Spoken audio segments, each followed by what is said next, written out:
I'm making my first trip to Russia, a country I've been wanting to visit for years. Because if you're fascinated by stories of royalty and royal power, there's nowhere better than this. This is Red Square. It's a vast and diverse place. This is the huge, scary-looking fortress of the Kremlin. This is an absolutely ginormous department store, and over there is the Cathedral of St. Basil. Red Square is the center of a country that goes all the way to China. Now, how do you rule over a place that's that enormous and that confusing? Well, in Russia, for more than 300 years, one family managed to do just that, the Romanov dynasty. That's as if in Britain, the Stuarts had hung on to power right into the 20th century. Now, I'll be following in the footsteps of the Romanovs, the most powerful monarchs in modern European history. It's a roll call of extraordinary characters. Peter the Great, the visionary who built a navy from nothing. Ready for attack! And transformed a country into an empire. Catherine the Great, Empress of the glittering palaces. The minor princess from Germany who became the mightiest woman in the world. Alexander I, who led his country through its darkest hour. He defeated Napoleon and took the triumphant Russian army all the way to Paris.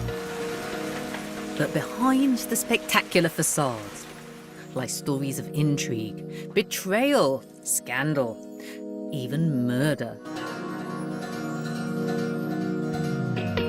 And for all their efforts to place themselves at the forefront of modern Europe, the Romanovs failed to change a system that kept millions of their subjects in medieval servitude. Until it was far too late. When their end came, it was astonishingly brutal. Slaughtered by the revolution that shook the world. To understand the end of the Romanovs, you need to understand their whole story. Of a royal family with unparalleled control over their people. And you might ask yourself what you would have done in their shoes, with such absolute personal power.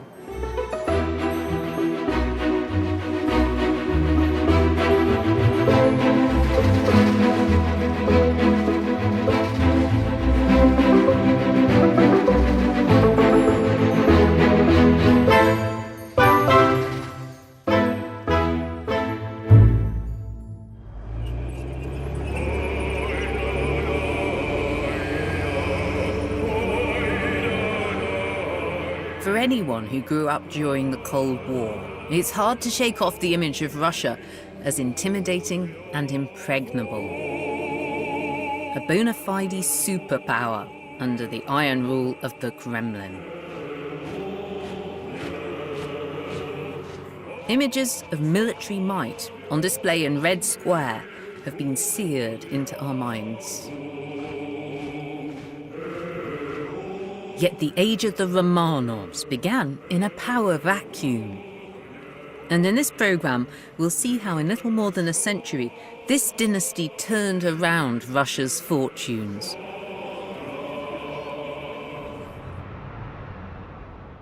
Back in 1613, Russia was leaderless. There'd been years of anarchy since the previous royal dynasty, the Ruriks, had collapsed. The country was so weakened that the Polish army had marched right in and occupied the Kremlin. Once the Poles had finally been driven out, the great and good of Russia realized that they needed to stop squabbling and unite around a leader. What they wanted, the Romans had called a Caesar, the Germans a Kaiser, and in Russian, a Tsar. They argued for weeks about who it should be, but finally they made their choice. The only problem was that nobody had asked this prospective Tsar if he actually wanted the job.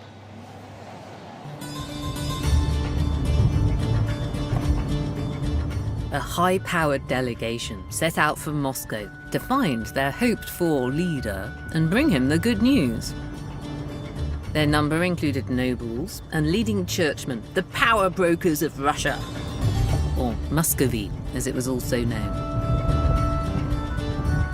Their journey took them more than 200 miles north, across countryside that was still dangerous and largely lawless.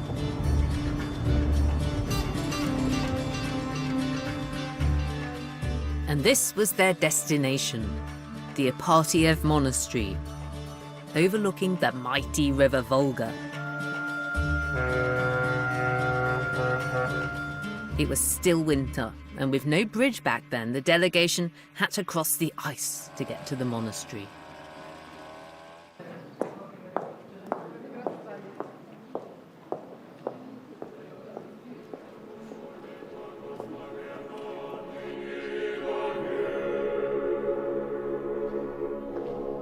Sheltering here was the object of the delegation's quest, a 16-year-old boy called Mikhail Romanov.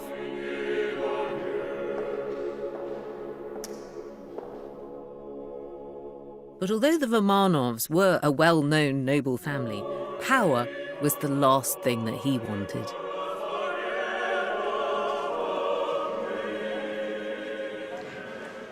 It's said that when Mikhail Romanov was offered the crown, he burst into tears. He didn't feel equal to accepting it.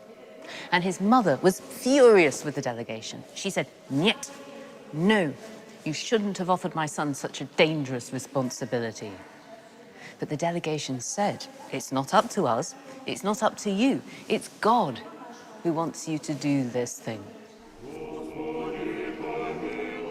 After several hours of deliberation, Mikhail and his mother caved in. They accepted. Of course, regardless of what God wanted, other considerations had played a role in Mikhail's selection. Mikhail Romanov came from a well-established noble family. The family had long dynastic connections with the previous dynasty. His father, Filaret, was the nephew of the last wife of Ivan the Terrible. During the election of Mikhail, Filaret was in Polish captivity. So different groups in Russian society were satisfied with Mikhail's position, with his social status, and at the same time they thought it would be easy to manipulate him because his father, who was a very influential figure, was not around.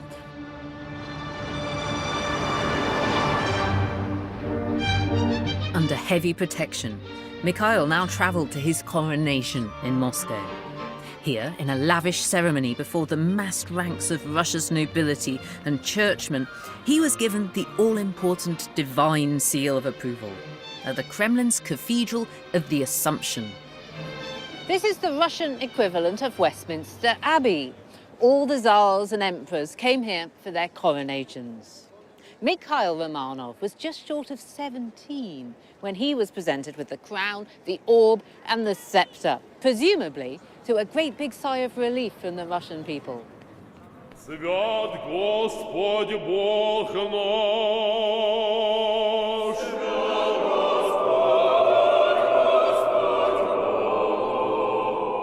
The coronation conferred absolute power on the Tsar. Although the different noble families and the church were keen to influence Mikhail, they agreed that a strong leader was essential to prevent the kind of chaos from which Russia had just emerged. And they were proved right. More than half a century of relative stability and reconstruction followed. Under Mikhail, and then his successor, his son, Alexis. The idea that the Tsars ruled as part of a divinely ordered system helps justify their immense power. I've come to the Tretyakov Gallery in Moscow to see an icon from the reign of Alexis, which features the Tsar himself. Painted by an influential Russian artist, Simon Ushakov, it's called The Tree of the Muscovite State. Dave Phillip, this picture reminds me of Jack and the Beanstalk because we've got an enormous tree growing right out of the cathedral that's planted in the middle of the fortress of the Kremlin. Yes, and the roots are common.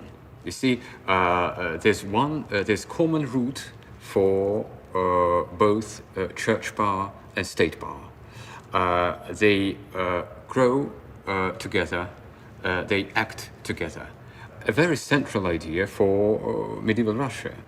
And here we've got the first Archbishop of Moscow. The first Archbishop of Moscow and the first Prince of Moscow. Planting the tree together. Yes. I'm more interested And in he's, this yes, person. he's the monarch, Alexis, or Alexei in Russian. And there's Zarina, his wife. Yes, And the his two first little wife, children, and two look at them. children. Yes, two children. Where did power really lie at this point in the 17th century? Symbolically, it was hand in hand with the civil power.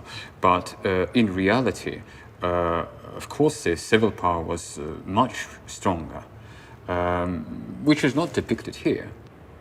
Secretly, he's the most important person in the He is picture. the most important. Of course, political power belonged to the Tsar. Миром Господу But something else about the painting is very telling. For all its beauty, by Western European standards, it looks pre-Renaissance. о свышнем мире спасибо. Even by the late 17th century, foreign visitors considered Russia to be almost medieval, and not just in its art and its religious piety.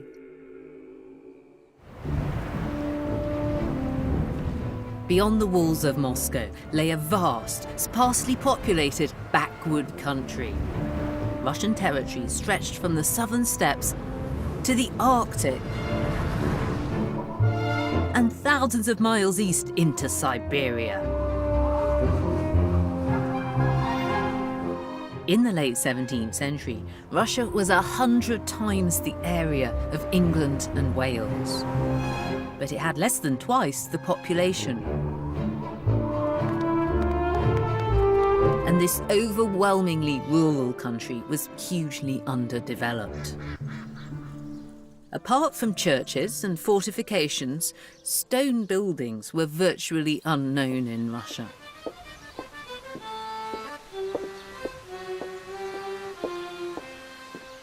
Peasant huts and cloves barely changed for hundreds of years. At the Museum of Wood and Architecture in Kostroma, they've preserved some examples. I'm modelling a traditional dress called a sarafan. While village life looks idyllic on a sunny day, for most of the year it was quite the opposite.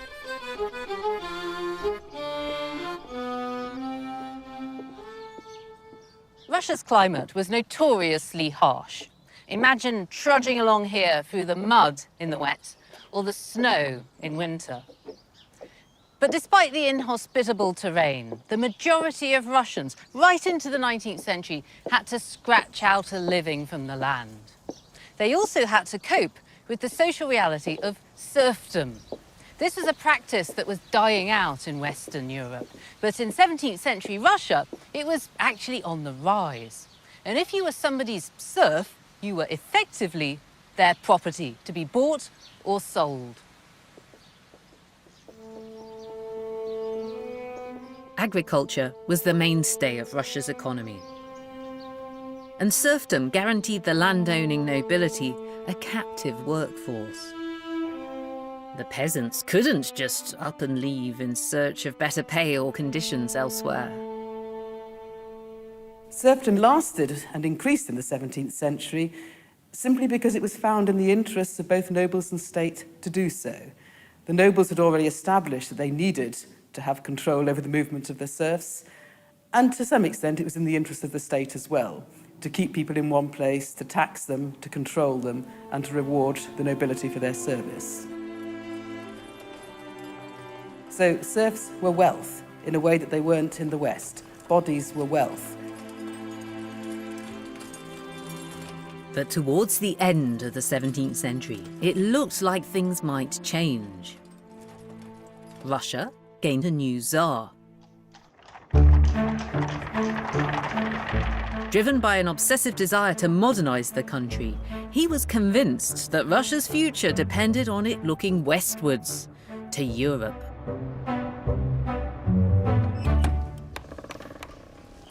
Hey, meet Peter the Great, or at least the next best thing. Because this is a super accurate wax effigy made just after his death, and using his actual death mask for the face. These are Peter's real clothes, and that's even his real hair. You might be thinking it must be larger than life because his arms are so freakishly long, but no, he was 6.5 feet tall. I think he looks pretty terrifying, and in real life he was absolutely terrifying. But Peter the Great was Russia's most far-sighted and hard-working sovereign. Peter's ruthlessness was a result of his traumatic childhood. In 1682, his accession to the throne at the age of 9 was followed by a brief but bloody revolt. A faction at court regarded Peter's half-brother Ivan as the rightful Tsar. When rumours spread that Ivan had been killed, a mob stormed into the Kremlin, and they were led by the royal guards themselves.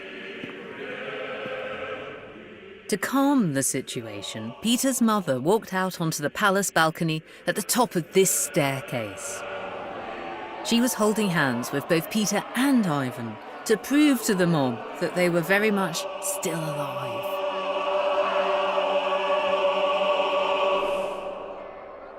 It must have been a terrifying moment for the little boys, for Peter and his brother.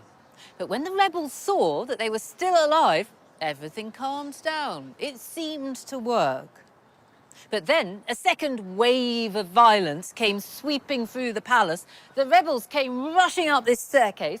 And when they got to the top, they seized the family's closest advisors and leading noblemen, and they threw them down over that balustrade, so they fell and were impaled upon the spears of the guards below. Eventually, the rebels agreed a compromise, but not before they'd slaughtered 2 of Peter's uncles. Peter would have to wait for his revenge. The revolt left Peter with a loathing of Moscow. As soon as he could get away, he did.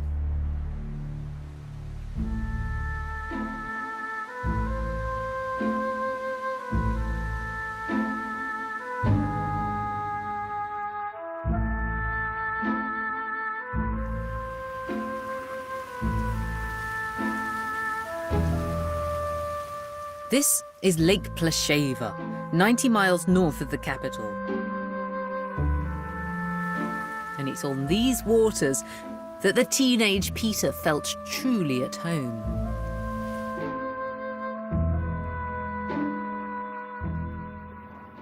So where did Peter the Great get his very un-Russian passion for sailing? Well, he discovered an old boat lying around on one of the royal estates near Moscow. But in order to learn how to use it, he had to come up here to the nice big lake where he could get up some speed.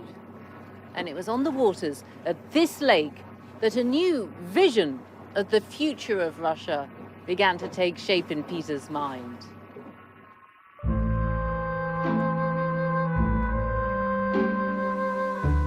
Peter took every opportunity to come up to the lake.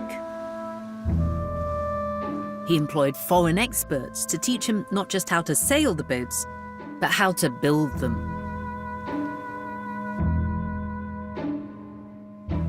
This is the only survivor of Peter the Great's flotilla of little boats that he had made here on the shores of Lake Plesheva. He and his friends would go out onto the water and amuse themselves with mock sea battles.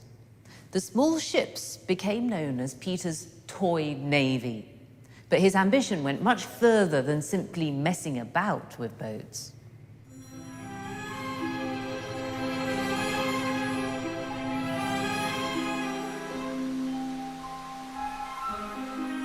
Peter realized that if Russia was to have prosperity, security, and influence in the wider world, then it needed to be powerful at sea.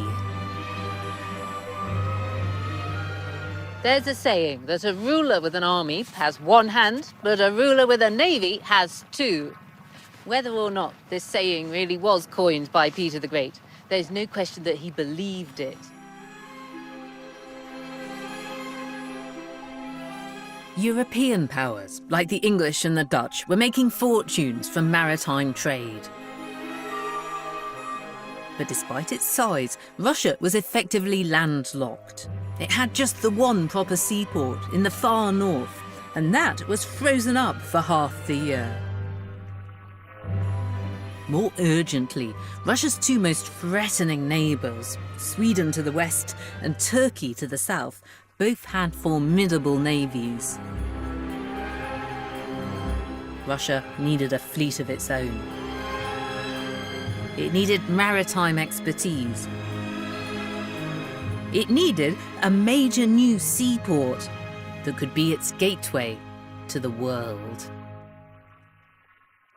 Peter the Great made it his mission to get these things for Russia. And to fulfill that mission, he took an extraordinary step.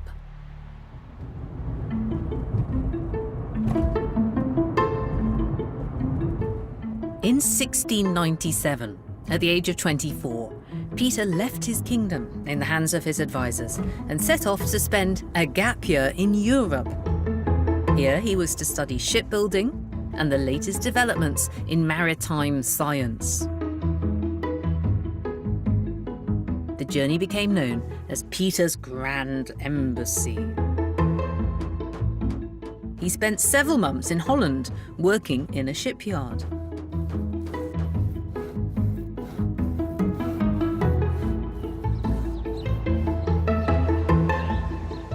Then, early in 1698, Peter and his entourage pitched up in London.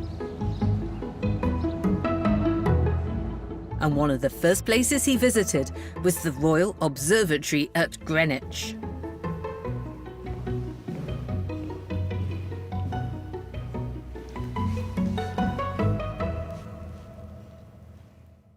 Here at the observatory, Peter the Great was shown around by John Flamsteed, the first astronomer royal.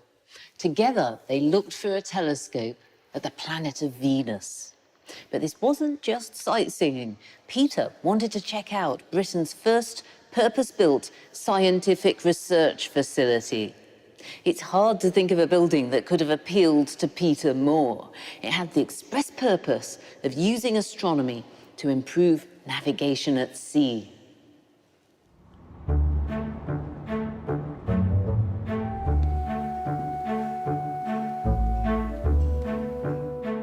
Over the coming months, Peter gorged himself on the best of English science and technology. He visited the Royal Society, the Royal Mint in the Tower of London, Oxford University, and the cannon foundry at the Woolwich Arsenal. During his time in London, Peter the Great stayed just around the bend in the river from Greenwich at Deptford. He liked it there because it was near the shipyards. And he was spotted joining in the work. It was said that the Tsar of Muscovy works with his own hands as hard as any man in the yard. But Peter wasn't your regular shipbuilder. He was the special guest of King William III, who now gave him a special gift. It was the ultimate boy's toy, a modern, high-speed ship called the Royal Transport. One of several English royal yachts, the ship was a fairly naked bribe. William saw Russia as a lucrative potential trading partner.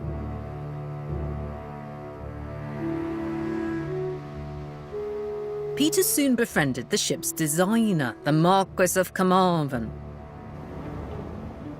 And this Marquis also shared another much-loved hobby of the young Tsars: This man who designed the ship, he and Peter became drinking buddies, didn't they? I think they've really found sort of kindred spirits in each other. They became very close and spent a lot of time together during Peter's visit.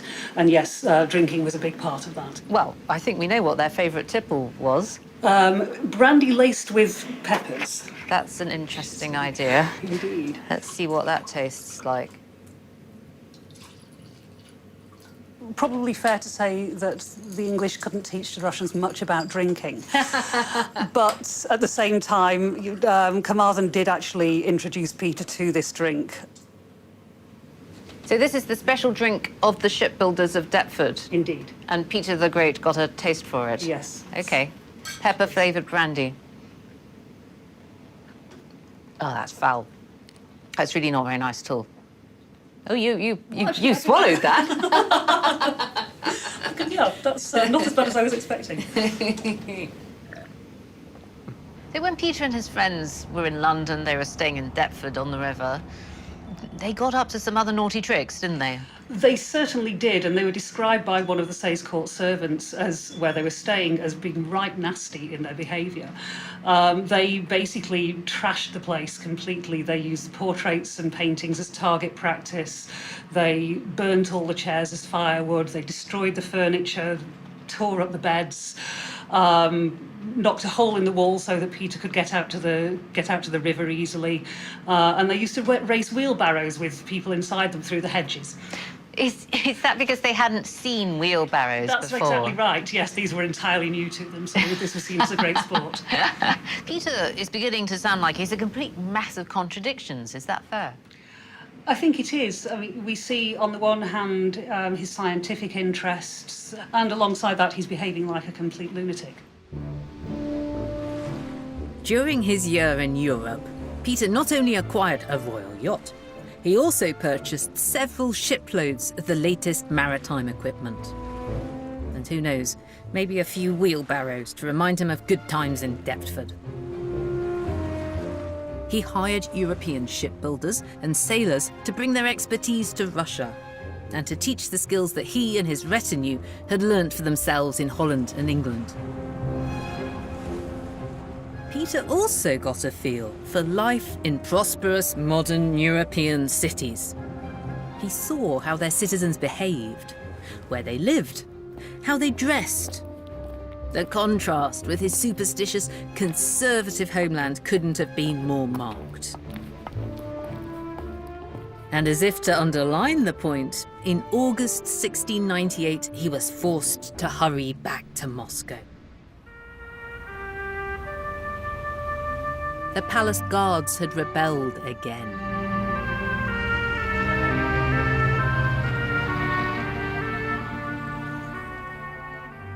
The revolt was quickly crushed. And this time there were no deals or compromises. Peter was merciless in his retribution. He had more than 1,000 of his guards beheaded or hanged. Hundreds more were tortured, flogged, and banished. The fate of the guards, known in Russian as the Streltsy, is depicted in this picture by Vasily Surikov, one of the great Russian history painters of the 19th century. This is Red Square on the morning of the execution of the Streltsy. You know which ones they are because they have immensely long beards, and they're in their shirts because their uniforms have been stripped off them. And each of them is holding a little candle. That's his life that's about to be snuffed out. All the rest of the people here, and there's a huge mass of humanity, are their families. He's got his wife weeping on his lap, and that must be his little boy who's crying on his knee. There's a huge amount of suffering going on. You'd think that somebody would take pity, but no. Here's the man in charge, Peter the Great, and he is implacable. Look at him.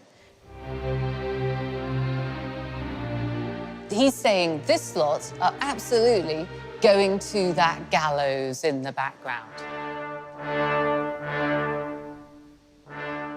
And the reason that Peter is so determined is that he was once the weeping little boy himself. These are the men who murdered Peter's own uncles. But the real message of the picture is that the Streltsy represent the old Russia. They're messy and dirty and superstitious. And Peter the Great is the wind of change. He's going to sweep them all away. Peter's next move was to quash any lingering opposition to his rule. He was convinced that the rebellion had been orchestrated by his half-sister Sophia.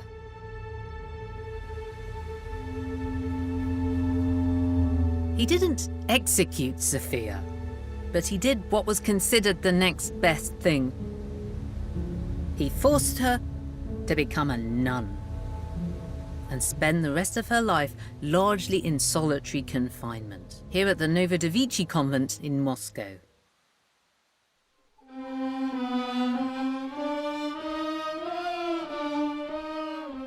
But initially, at least, Peter did provide Sophia with some company. He strung up the corpses of the Streltsy rebels right outside her windows. Peter now turned to the Moscow elite. These were the same class of people who'd put the Romanovs on the throne nearly 90 years before. But Peter considered them to be reactionary and lazy. It was time they caught up with the present day. Peter decided that the best way to make them behave like modern Europeans was to make them look like modern Europeans. This is rather good, isn't it?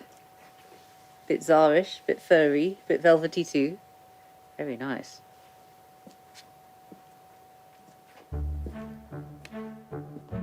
To see just how revolutionary this was, I've come to the famous Mosfilm studios in Moscow.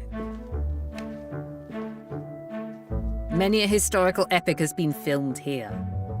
And while I admire the vast costume department, our translator Misha has volunteered to model some traditional Russian clothes to show what Peter's new rules on dress actually meant. Misha, you've been quite a long time in there. Are you ready? I think I am. Let's have a look then. Oh, look at you. Come out. You look like a lovely little Tsar. Well, I am. You're dressed for the 17th century. You're warm for the Moscow winters, I guess. Absolutely. And is it practical? Can you move about in this one? Well, of course it's practical because this is how people were dressed. Yes. And it also is, well, a little bit not really European, Let's see your boots. maybe somewhat Oriental. Sexy. Very Oh, are they? nice. Thank Yes. you. Yes, you do have a touch of the Orient about you, I would say. Looking Well, at I you. would say it's old Russian style. Old Russian style, yes. Rather than Oriental, it Yes. could have some influence of the Orient, just like a lot of old Russian architecture, for example, does. Yes. So the clothing also may reflect that. Yes, yes. So along comes Peter the Great at the end of the 17th century, and he doesn't want to see his subjects dressed like this anymore. He wants to see them as Europeans. Absolutely. And the first thing to go, I'm sorry to say, is... Don't. Now don't. Because the beard for every old Russian Every old Russian is very is important. a sacred thing. Right, It's yeah. a very religious thing. Yes. And the people in those days said that the man without a beard is naked. But Peter the Great, he'd been to Europe, he'd seen all of these clean-shaven people, and he thought it was very important that his subjects should lose the beard. So there's stories of him ripping them out by the roots. Is this possible? Well, you can try, of course, but he wouldn't. That's going to hurt you. He wouldn't rip them off, but he cut them with an axe. That's what the legend says. Now, I actually know the secret of getting your beard off you. Are you ready for this, Misha? I don't know. Come on, take it like a man. I am afraid. Whee! You're laughing. No, I'm No, laughing. no, I've still got no. my It's moustache, so tears, it's but they're not that laughing. bad yet. No, you haven't. Ah, no. Now, we've Europeanized your facial hair. Peter the Great would also have wanted to change your clothes, wouldn't he? Yeah, he didn't stop with the beards, just he went the full way. Go on, back into your cubicle.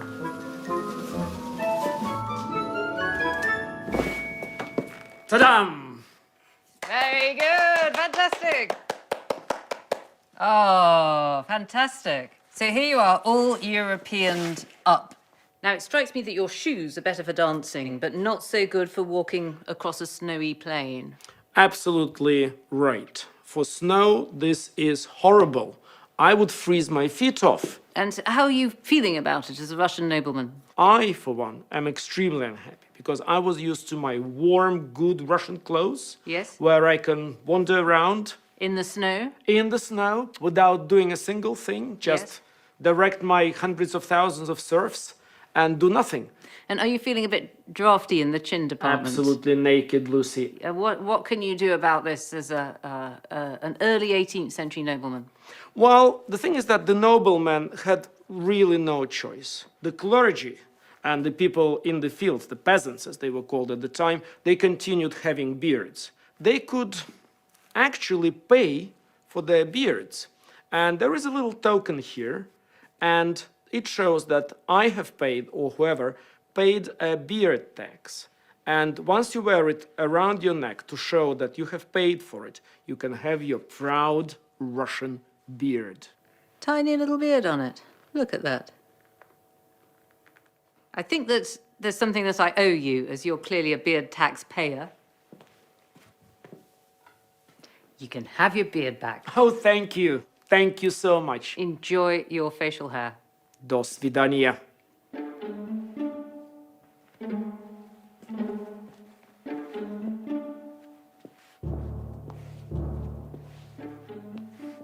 And all this applied to the ladies too. Although they're said to have enjoyed wearing their elegant European dresses rather more than the men did.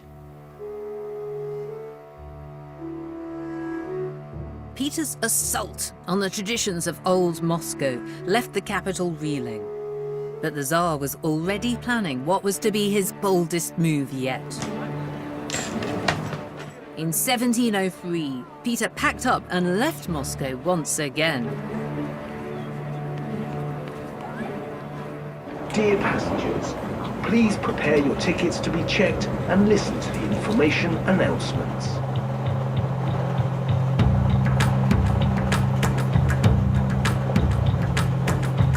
Peter was leading a military expedition west, towards the Gulf of Finland, the gateway to the Baltic Sea.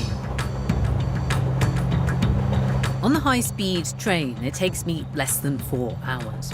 On horseback, though, it took Peter weeks.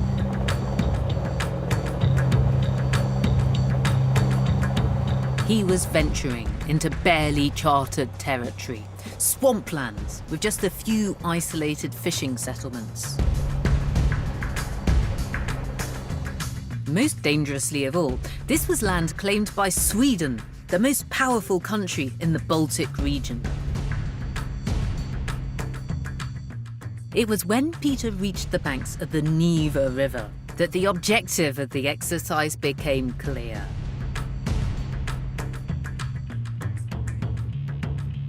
Peter had found his gateway to the sea, the ground zero of a new maritime Russia.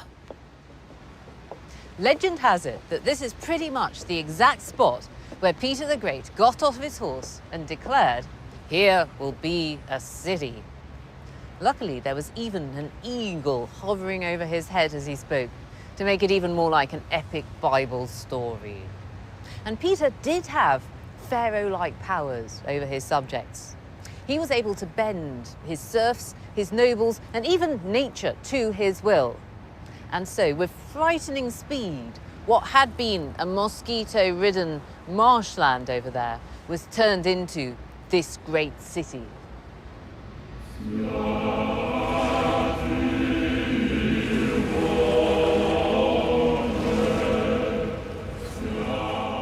Peter christened his city St. Petersburg, and it would become the home of the Romanov dynasty, eclipsing Moscow for more than 2 centuries. The first building Peter constructed was the Peter and Paul Fortress. St. Petersburg began as a military base because Peter had declared war on Sweden. The timing seemed right. Sweden had a new and teenage king, Charles XII, and Peter hoped to take advantage of Charles's inexperience to establish Russia as a Baltic power.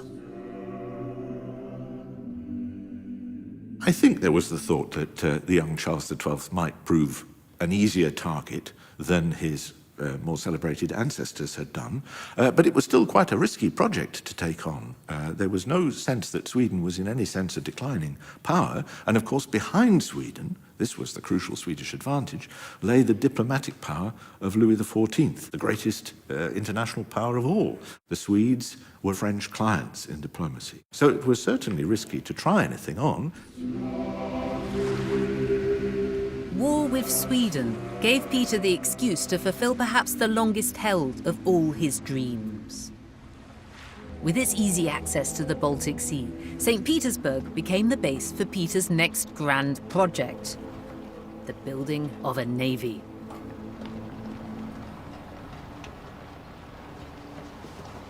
Hello. Are you Captain Vladimir? Hello, welcome on board Standard. Ah, thank you. A fine ship, the Standard. Thank you very much. Please come on board. Thank you. Let's have a look. Guns, cannons, ropes.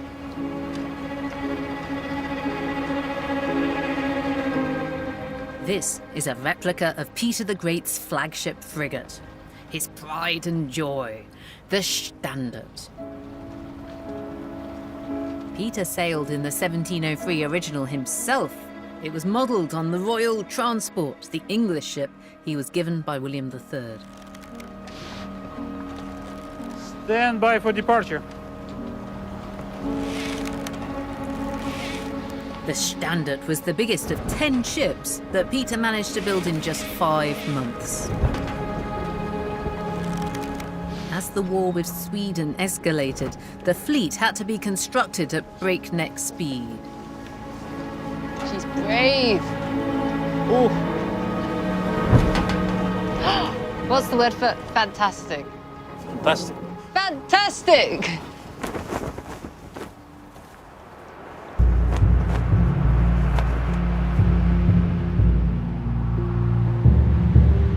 Now Peter's time in the shipyards of Amsterdam and London really paid off. He set his imported Dutch and English experts to work, alongside Russians who'd learnt shipbuilding during the Grand Embassy.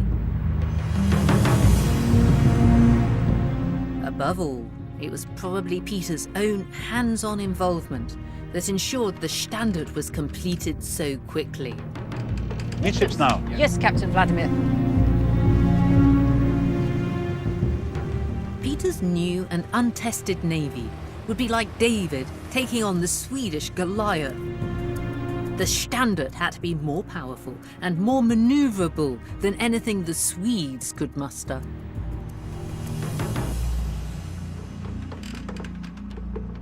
Captain Vladimir, in 1703, when the Standard was completed, was she a very state-of-the-art vessel?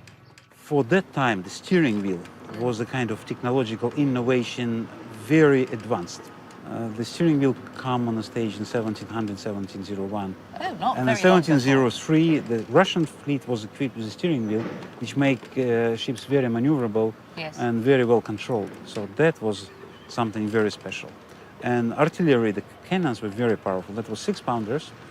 And for the ship of that size, that is quite powerful cannons. Yes. What was it like then when Peter the Great and his crew were sailing? Who would be here? What would be happening? 150 people, 28 cannons, 4 person per cannon. So they would be standing by next to the cannons. Yes. And the sailors, they would have to operate all sails at once.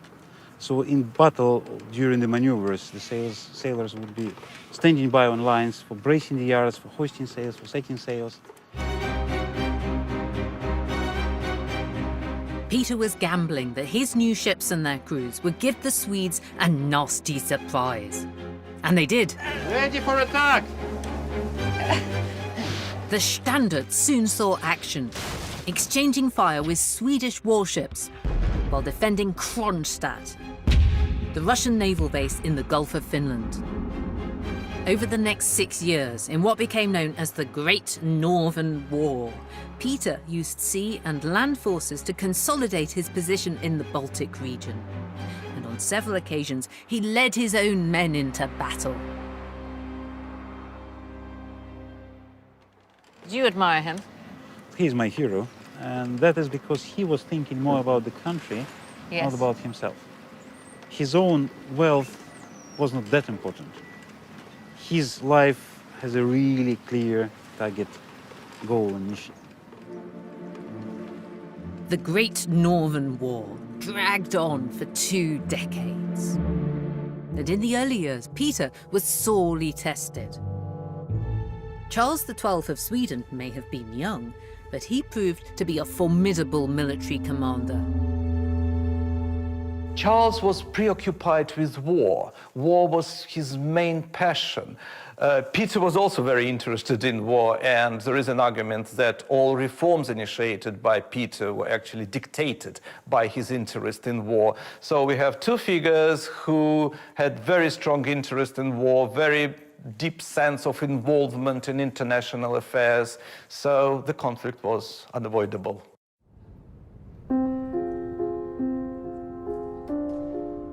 Despite the length of the war, Peter's decisive battle with Charles came as early as 1709. And it wasn't at sea. It was hundreds of miles inland at Poltava in the Ukraine. The viciousness of the battle is captured in this 18th century mural in St. Petersburg. As you get closer, you realize that it's a mosaic. It was painstakingly assembled from thousands of tiny pieces of stained glass by an artist and scientist called Mikhail Lomonosov.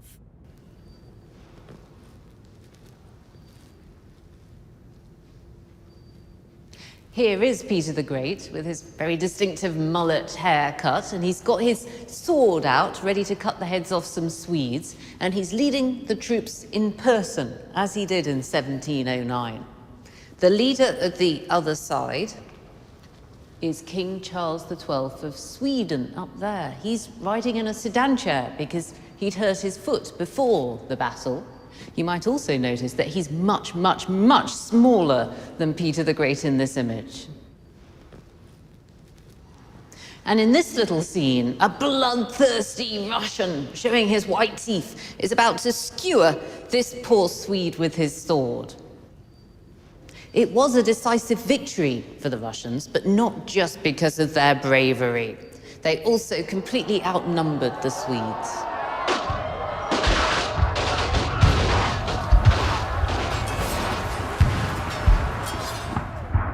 Poltava was a pivotal battle for Peter the Great because it allowed Russia to overtake Sweden to become the dominant power in Baltic Europe.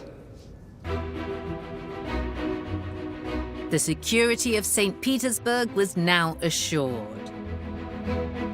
And in 1712, just 3 years after his victory at Poltava, Peter made St. Petersburg the new capital of Russia. The city had grown rapidly in its first decade. Large numbers of nobles and wealthy citizens had relocated there from Moscow, not out of choice. Peter had demanded it.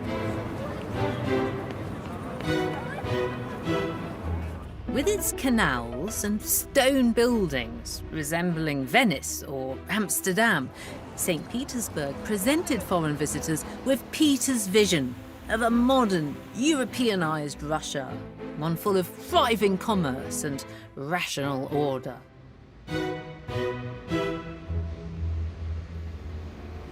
But the great irony was that the city only existed because of Peter's autocratic and despotic powers, and because of the medieval institution of serfdom, which he actually reinforced. Thousands of serfs and forced laborers perished while constructing his new capital. It's famously said, of course, that St. Petersburg was a city built on human bones, and there's no doubt that it was an extraordinary business to get it off the ground, because most of the ground was totally unsuitable for building on. It's a swamp. The climate is very severe. The ground is very damp. So a vast effort had to be put in by the state, by the troops, and by the state peasantry in order to achieve what Peter wanted to achieve. St. Petersburg was built at an enormous human cost, so much so that it's almost obscene to discuss whether it was worth it or not. We don't know how many people died. It could have been up to 100,000. What we do know is that every year 40,000 peasants were conscripted to work on St. Petersburg. Now, some of them may not have arrived. They may have fled before they got there. They may have fled into the forest once they're in St. Petersburg. But the population of the city itself rose very slowly, so I think we have to assume that many of those peasants died.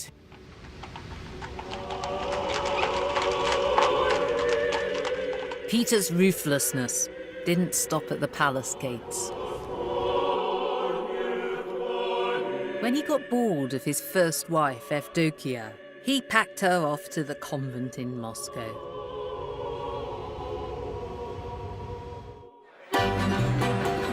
With her love of hard drinking and dwarf entertainers, Evdokia's replacement, Catherine, was far more to Peter's taste.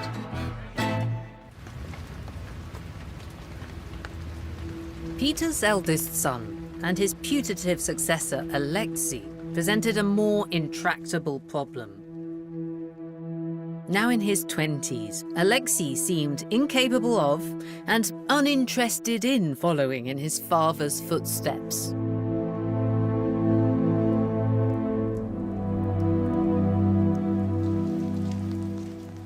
Peter was willing to give Alexei one last chance.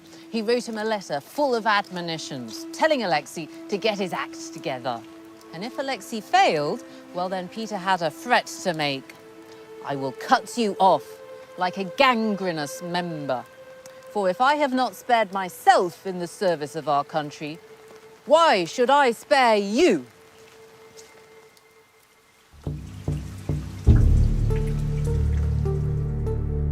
In 1716, poor old Alexei fled Russia for Vienna.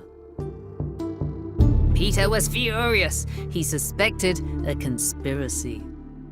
He knew that elements of the nobility resented the way he'd unilaterally declared war on Sweden and moved the court to St. Petersburg.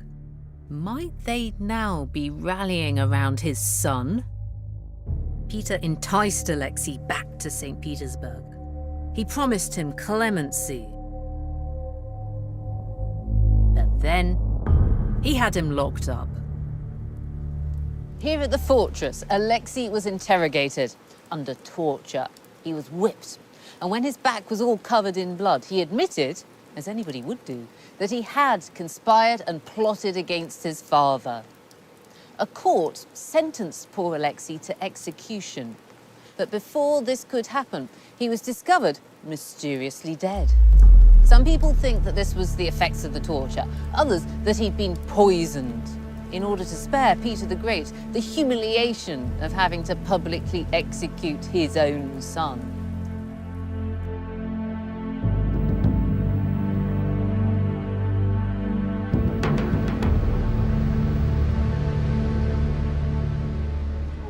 Every single day at noon, a gun fires from the Peter and Paul fortress. This tradition stretches right back to the early days of St. Petersburg, when cannon shots served as a warning of floods or marked important state occasions. In 1725, Peter the Great heard the sound for the last time.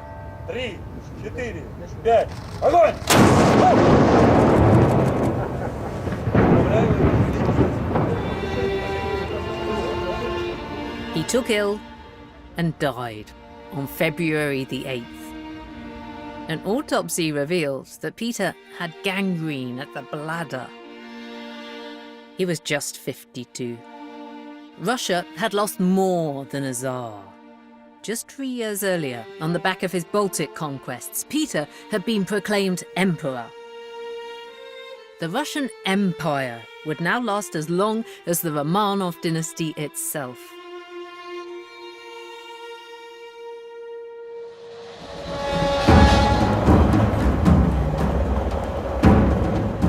In little more than a century of Romanov rule, Russia had undergone an extraordinary transformation.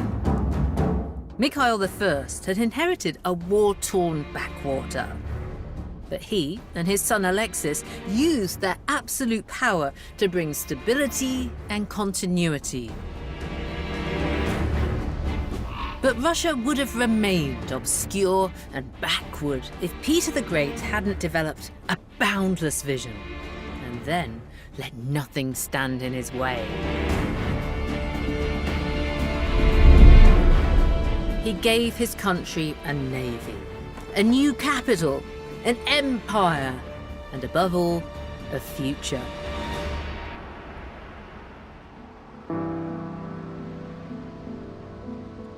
Peter reinvented Russia, and that's why they call him Peter the Great.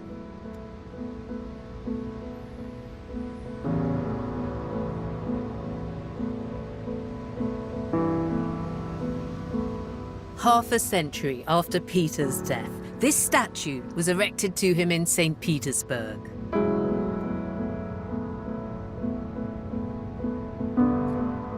It was designed by a French sculptor, but the face was done by his 18-year-old female assistant, who modelled it on Peter's own real-life death mask. The enormous granite boulder on which the bronze horseman sits is said to be the largest stone ever moved by human hands. It's hard not to think of all the broken backs and crushed limbs involved in transporting it, but then perhaps that's appropriate. For all of Peter the Great's tremendous achievements, I think it's hard to warm to him. He may have dragged Russia, kicking and screaming, into the modern world, but he did so with ruthlessness and sometimes with downright cruelty. It's hard to think of another sovereign who worked so hard for his people, yet who treated them with so little compassion. Nevertheless, Peter changed Russia forever. And he set the benchmark against which all future Romanov rulers had to be measured.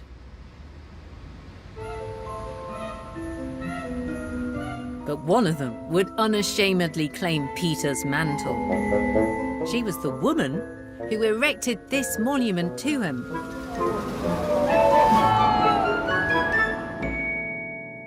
Catherine II, also known as Catherine the Great.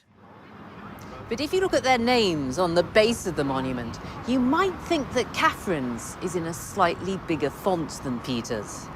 Does this mean that she was even greater? Next time, we meet Catherine the Great, the small-time German princess who becomes a big-time Russian empress. We'll explore a golden age of imperial architecture and culture. And we'll see how everything that the Romanovs have achieved ends up hanging in the balance when Napoleon invades Russia.